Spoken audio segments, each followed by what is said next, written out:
Hi, I'm Kylie Roberts. And I'm Mel Wunwell, and we are Shift Unlimited. In this podcast series, we will be doing a deeper dive into many facets of living and leading in this modern world, from founder to scale up, right through to leaders of global established organizations.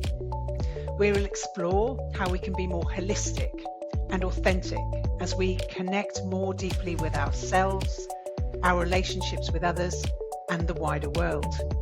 Let's begin. Welcome to this podcast episode focused on the meta model. This is the second major language model we would like to focus on because of how effective it can be when we're coaching, leading, and in everyday conversations. The meta model is all about investigative listening. It was created by Bandler and Grinder, remember them?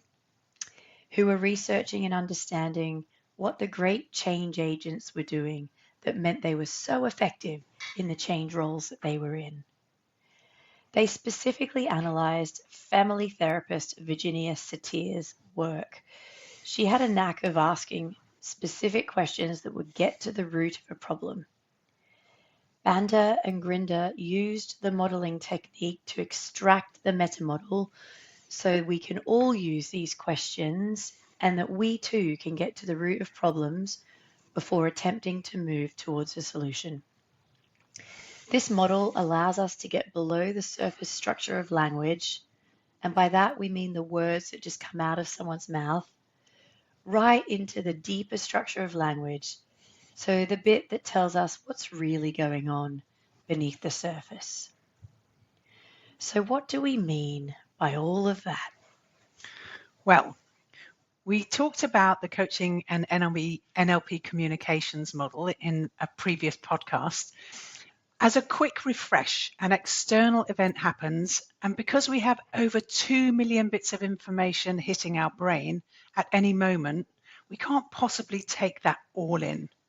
So we have to delete, distort, and generalize the information that we receive to create our individual picture or internal representation in our head as to what's happening around us.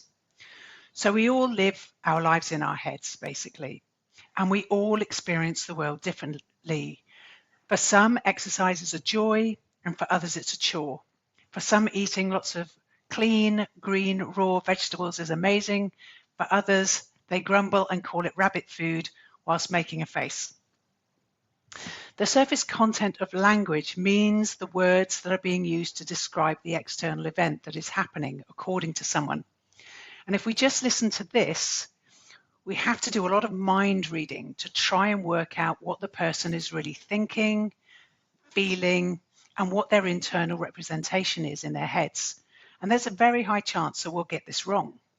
Janet Malcolm was quoted as saying, "Most of us go through life mishearing, misseeing, and misunderstanding so that the stories we tell ourselves add up."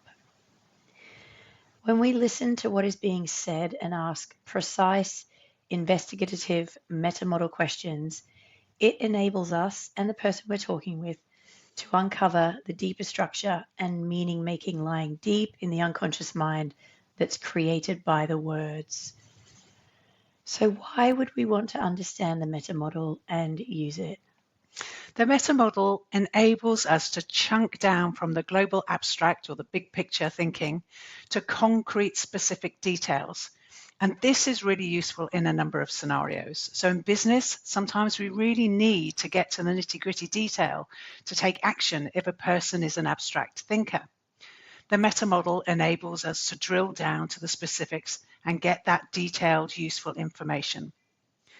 In conversation with clients, sometimes their objections are surface structure, and we can ask meta model questions to find out what's really going on and what the real objection is. Most people handle the surface objection and they never really get to the real objection. Once we've discovered what that is, we can reframe to resolve the issue.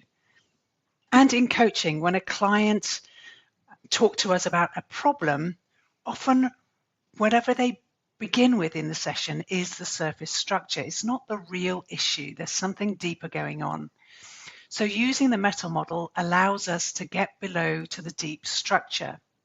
If we only work with what they give us up front, we'll never really resolve the entire problem.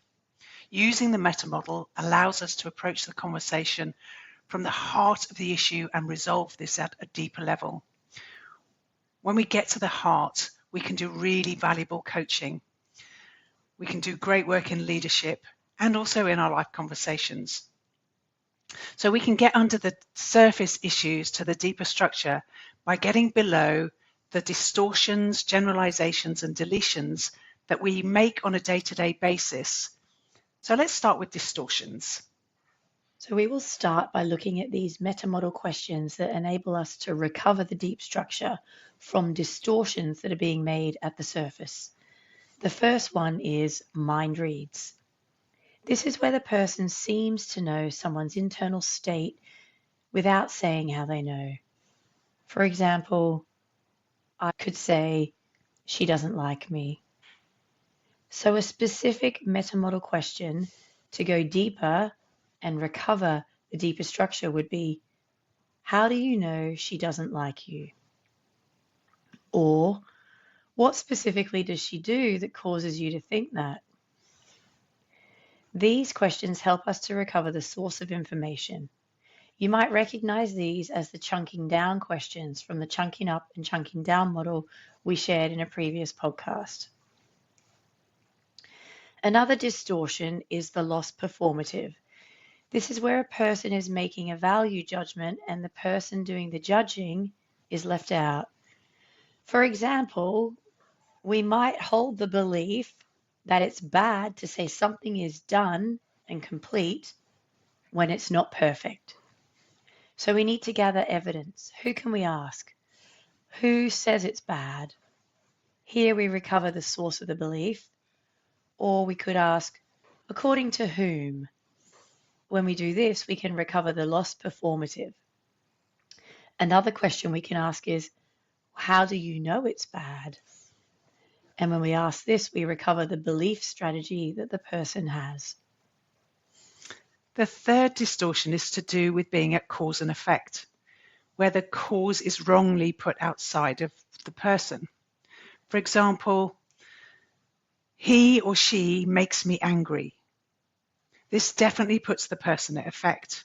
And our job as coaches and leaders is to help people be empowered by helping them to live their life at cause, i.e. on the cause side of the cause and effect equation. So we might ask, how specifically does what he or she is doing cause you to choose to feel anger? Or how specifically does him or her doing that cause you to respond with anger? And by asking this, we can recover choice and put the person back at cause. The fourth one is the complex equivalent, where two experiences are being interpreted as being synonymous. For example, she's always short with me. She doesn't like me. We can ask, how does her being short with you mean she doesn't like you? Or have you ever been short with someone you liked? What you're doing here is reframing that things can happen like this, but it doesn't necessarily mean what the person is concluding. The final meta-model distortion is presuppositions. For example, I might say something like, I suffer because of my manager. We can ask, how do you choose to suffer? We're specifying choice here and also the verb suffer. Or another example is, my leader acts in some way. And we can ask, well, how is he or she, the leader, acting? Just finding out specifically what he or she is doing. Let's move on to the meta-model recovery of generalizations and how we can get beneath the surface of generalizations. And we'll start with universal quantifiers. When we generalize, we can use universal quantifiers like the words all, every, never, everyone, no one. Some examples are, everyone's so busy all the time. The universal quantifiers are everyone and all in that phrase. To get underneath the surface, we want to understand what the person really means. So we can ask things like everyone, or all the time, when specifically, or what would happen if they weren't so busy all the time. The next generalization is modal operators. Specifically, this one is the modal operator of necessity and possibility. Let's start with the modal operator of necessity. These are words like required, should, shouldn't, must not, have to, need to. It's a necessity. For example, I have to work hard all of the time. Again, we need to recover what specifically do they really mean. You could ask, what would happen if you didn't? Or what wouldn't happen if you didn't? Or you could say, who says you have to? The purpose of these questions is to try and put the person again back at cause. The other modal operator, that of possibility, they're words like can, can't, will, won't, may, may not, possibly, impossibly. An example is, I can't stop being in the detail. Again, you can ask, well, what would happen if you did stop? What prevents you from stopping being in the detail? This will help people step back and look at the consequences of the choices they are making. And again, it puts them back at cause. The final area where it's great to use metamodel questions is when people use deletions to stay in the space of abstraction. There are 3 ways to use the metamodel when you hear deletions. We can recognize a deletion by listening for nominalizations, unspecified verbs, and comparative deletions. Let's start with nominalizations. These are words that have been frozen into nouns, and we need to unfreeze them to turn them back into a verb and a process. For example, we have a problem with our communication. And the word communication has been frozen. So we can ask how specifically, or we could ask who is communicating what to whom. That seems to be the problem. When we do this, we turn the word communication back into a process. We recover the deletion and the referential index. We could also ask, how would you like to communicate instead? And again, we make it back into a process by taking the noun and making it a verb.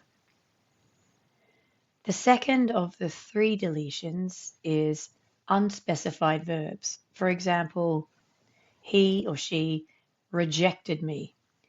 And you can specify the verb by asking, how specifically did he or she reject you? And finally, comparative deletions. For example, that's expensive.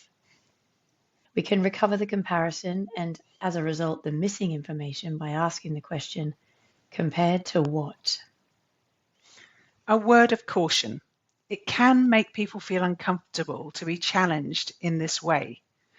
So here are 2 important things we need to put in place for the meta model to work. The first is making sure you really are in rapport with the person. And the second is it's really helpful to use softening frames like, I'm wondering, I'm curious, that's interesting. And then you can play back what the client said and you can ask your question. I've had this recently in a coaching session where the client I was working with kept using words like, I have to, I should. And I asked permission, said, I've just noticed something and I'm curious. Do you mind if I play it back to you? I've heard you say, I have to, I should. What would happen if you didn't have to and you didn't feel you should? So that's an example of where you can use it. In our experience, the meta model is really valuable in leadership conversations as it helps the other person really become unstuck when they're stuck. It helps them to get a bit more specific about what they are believing, thinking, and saying, and it can highlight along the way the limiting beliefs that might be holding the person back from their own success. We mentioned early on in the episode that the meta model is a way of investigative listening. It's a great tool to add to your practice of going deeper, getting more specific, and uncovering what is really going on for the person that you're speaking with. We've done quite a bit of exploring of meta model patterns in this episode today. What we would recommend and encourage after listening to this episode is for you to listen really carefully to some TV and radio interviews by skillful journalists in particular, and the questions that they're asking, and spot how many meta model patterns you're hearing. Also, you can do this in your everyday conversations as well. Just become really curious about what you're hearing, what's deleted, distorted, and generalized. Thank you for being with us today. We hope you've enjoyed the content and found it useful and valuable, something that you can experiment with in your everyday conversations and your leadership development. Click to subscribe to our channel and come and follow us on Instagram. See you next time.